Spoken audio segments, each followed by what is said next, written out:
Ever wondered why a Shakespearean play feels like an emotional roller coaster? Well, folks, that's the mood working its magic.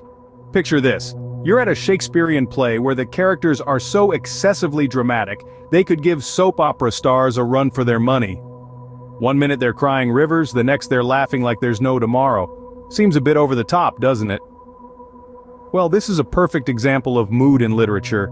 Mood is the overall feeling or atmosphere that a work of literature creates for you, the reader. It's like the vibe of a party, the ambiance of a restaurant, or the aura of a person.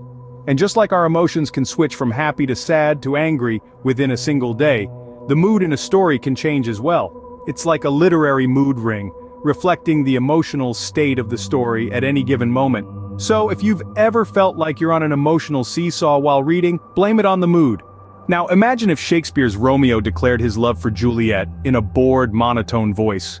Wouldn't be the same, right? That's where tone comes in. Picture this. Our hero, Superman, in the midst of an epic battle, yawns and says, "Oh, I suppose I'll save the world again." The world-saving part sounds heroic, but the yawning, not so much. That's because the tone, or the author's attitude, is pretty laid back here, almost too laid back for a superhero. Tone can drastically change the meaning of a text. It's like the secret sauce that gives flavor to a story.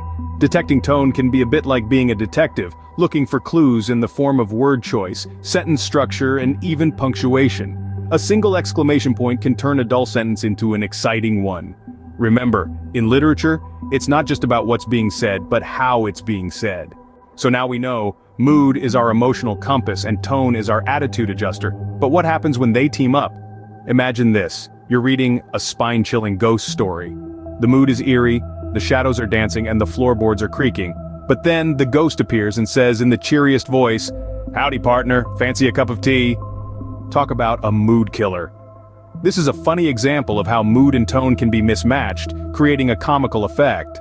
When they're in sync, though, they create a richer reading experience. The mood sets the emotional stage, and the tone adds depth to the characters and the narrative.